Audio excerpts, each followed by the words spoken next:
మనం ఇప్పుడు రామాయణంలోకెల్లా అత్యంత కీలకమైన ఉత్కంఠభరితమైన ఘట్టం గురించి మాట్లాడుకోబోతున్నాం. అదే యుద్ధకాండం. ఇది ఊరికే రెండు సైన్యాల మధ్య జరిగిన గొడవ కాదండోయ్. ఇది ధర్మానికి అధర్మానికి మధ్య జరిగిన ఒక ఫైనల్ షోడౌన్ అన్నమాట. పదండి ఆ మహాయుద్ధగాథలోకి వెళ్ళిపోదాం.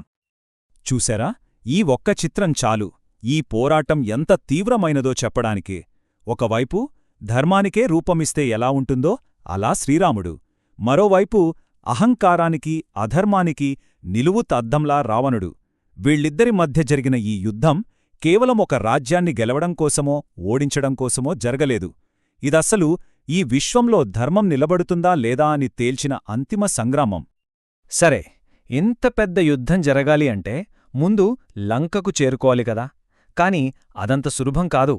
వాళ్ల ముందున్నది ఒక అసాధ్యమైన సవాల్. అదేంటంటే లక్షలాది వానర సైన్యాన్ని ఆ అల్లకల్లోలంగా ఉన్న మహాసముద్రాన్ని దాటించటం ఎలా సాధ్యం? యుద్ధం బయట మొదలవ్వక ముందే అసలు సిసులైన యుద్ధం లంక లోపలే మొదలైంది. రావణుడి సభలో చూస్తే అహంకారం, పొగరు, రాముడు ఒక మామూలు మనిషి, మనల్ని ఏం చేయగలరలే అనే ధీమ. అందుకే యుద్ధానికి సయన్నాడు. కాని అదే సభలో ఉన్న సొంత తమ్ముడు విభీషణుడు మాత్రం, అన్నా ఇది తప్పు, ధర్మం కాదు, మనం సీతమ్మను తిరిగి ఇచ్చేద్దాం, శాంతిగా ఉందామని ఎంత చెప్పినా వినలేదు. రావణుడు తన మాట వినకపోవటంతో విభీషణుడికి అర్థమైపోయింది ఇక లాభం లేదని. అధర్మం వైపు నిలబడటం తన వల్ల కాదు. అందుకే కఠినమైనా సరే ఒక నిర్ణయం తీసుకున్నాడు. కన్నా అన్ననే వదిలేసి ధర్మం ఎక్కడుందో అక్కడికే, అంటే శ్రీరాముడి దగ్గరికే వెళ్ళిపోయాడు. ఇది మొత్తం యుద్ధం గతినే మార్చేసిన ఒక టర్నింగ్ పాయింట్. సరే, ఇప్పుడు సముద్రం దాటాలి. రాముడు ముందు శాంతియుతంగానే ప్రయత్నించాడు. 3 రోజులు సముద్రుడికి దండం పెట్టుకుని దారిమ్మని అడిగాడు. ఊహూ, సమాధానమే లేదు. ఇక రాముడికి కోపమొచ్చింది. ఒక్క బ్రహ్మాస్త్రంతో నిన్ను ఇంకిపోయేలా చేస్తానని హెచ్చరించాడు. అప్పుడుగాని భయంతో బయటకొచ్చిన సముద్రుడు, స్వామీ, మీ సైన్యంలోనే నలుడున్నాడు, అతని చేత వారధి కట్టించండి అని ఒక దారి చూపించాడు. ఆ తరువాత జరిగిందొక అద్భుతం. వాళ్ల సంకల్ప బలం ముందు సముద్రం కూడా తల వంచింది.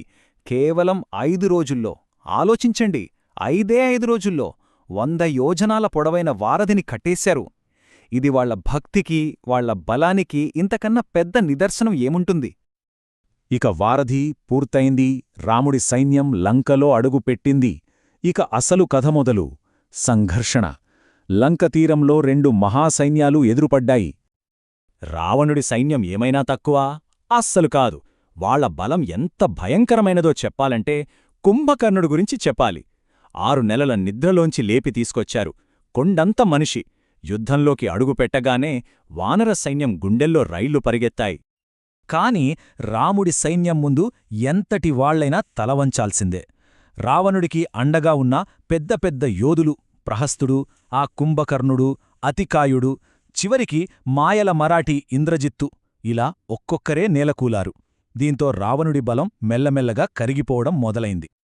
ఇంకో విషయమేంటంటే ఇది కేవలం కత్తులు, గదలతో జరిగిన యుద్ధం కాదు. ఇక్కడ వాడింది మామూలు ఆయుధాలు కాదు, దివ్యాస్త్రాలు. నాగాస్త్రం, బ్రహ్మాస్త్రం, శక్తి ఆయుధం, ఇలా ఒకరిపై ఒకరు దేవతల అస్త్రాలను ప్రయోగించుకున్నారు. అందుకే ఈ యుద్ధం అంత తీవ్రంగా, భయంకరంగా సాగింది. యుద్ధంలో ఒకానొక దశలో పరిస్థితి పూర్తిగా చేదాటిపోయింది. ఇంద్రజిత్తు వేసిన అస్త్రాలకి సాక్షాత్తు రామలక్ష్మణులే స్పృహ తప్పి పడిపోయారు. ఇంకేముంది, వానర సైన్యం మొత్తం ఆశ వదిలేసుకుంది. మరి అలాంటి టైంలో ఆ సైన్యాన్ని కాపాడిందెవరు? వాళ్లకు మళ్లీ ధైర్యం చెప్పిందెవరు? దానికి సమాధానం జాంబవంతుడి మాటల్లోనే ఉంది. హనుమంతుడు ఒక్కడు బతికుంటే చాలు, మన సైన్యం చచ్చిపోయినా బతికినట్లే అని. ఆ మాటతోనే హనుమంతుడు ఆకాశానికి ఎగిరి సంజీవని పర్వతాన్నే పెకిలించుకొచ్చాడు. రామలక్ష్మణులను, సైన్యాన్ని బతికించాడు. అంటే హనుమంతుడు లేకపోతే కథే వేరే ఉండేదనమాట. ఇక కథ క్లైమాక్స్కొచ్చేసింది. యోధులందరూ పడిపోయారు. ఇప్పుడు మిగిలింది ఇద్దరు ప్రధాన ప్రత్యర్థులు, రాముడు, రావణుడు. ఆఖరి పోరాటం. రావణుడు వేసిన శక్తి ఆయుధానికి లక్ష్మణుడు మరోసారి పడిపోయినప్పుడు రాముడు ఇక తేల్చేశాడు. ఈ లోకంలో ఇక రాముడో ఒక్కరే మిగుల్తారు అని గర్జించాడు. అంటే ఈ పోరాటానికి ముగింపు ఒక్కటే, ఒకరి మరణం.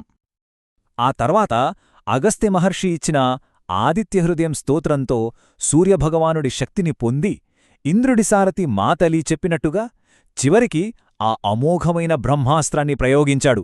ఒక్క దెబ్బతో రావణుడి కథ ముగిసింది. అధర్వమంతమై ధర్మం గెలిచింది. గెలిచాక కూడా రాముడు తన గొప్పతనాన్ని చూపించాడు. దుఃఖంలో ఉన్న విభీషణుడితో, చూడు విభీషణ, శత్రుత్వం ప్రాణాలతో ఉన్నంతవరకే, చనిపోయాక వైరముండకూడదు అని చెప్పి రావణుడికి శాస్త్రోక్తంగా అంత్యక్రియలు చెయ్యమన్నాడు. శత్రువు విషయంలో కూడా ధర్మాన్ని పాటించడమంటే ఇదే. సో యుద్ధం ముగిసింది, అంధకారం తొలగిపోయింది. ఇక కథ చివరి అంకంలోకి అడుగుపెడుతున్నాం. పట్టాభిషేకం అంటే శాంతి, ధర్మం మళ్ళీ ఎలా నెలకొన్నాయో చూద్దాం. అయితే రాముడు సీతను తిరిగి స్వీకరించే ముందు లోకం తనను తప్పుగా అనుకోకూడదని, రాబోయే రాజుమీద ఏ నిందా పడకూడదని సీత తన పవిత్రతను నిరూపించుకోవాల్సిన పరిస్థితి వచ్చింది. ఆమె అగ్నిప్రవేశం చేసింది. అగ్నిదేవుడే స్వయంగా ఆమెను క్షేమంగా బయటకు తీసుకొచ్చి ఆమె పవిత్రతను లోకానికి చాటి చెప్పాడు. 14 ఏళ్ల వనవాసం, ఆ తర్వాత ఈ భయంకరమైన యుద్ధం, ఇవన్నీ ముగించుకుని సీతారామలక్ష్మణులు విజయవంతంగా అయోధ్యకు తిరిగొచ్చారు. ఇక అయోధ్యలో పండగ వాతావరణం. ప్రజలందరి ఆనందాల మధ్య శ్రీరాముడి పట్టాభిషేకం కన్నుల పండుగగా జరిగింది. ఆ రోజు మొదలైన రాముడి పాలనే రామరాజ్యంగా చరిత్రలో నిలిచిపోయింది. రామరాజ్యమంటే ఏంటి? అది ఒక ఆదర్శవంతమైన పాలన. ఎక్కడైతే ప్రజలు భయం లేకుండా, బాధలు లేకుండా ధర్మంగా బతుకుతారో, రాజు ప్రజలను కన్నబిడ్డల్లా చూసుకుంటాడో, అదే రామరాజ్యం. ఇన్ని వేల సంవత్సరాలు గడిచిపోయినా ఈ రోజుకి కూడా మనం ఒక మంచి పాలన కావాలి, న్యాయమైన సమాజం కావాలి అనుకున్నప్పుడు రామరాజ్యం అనే మాటెందుకు గుర్తుకొస్తుంది?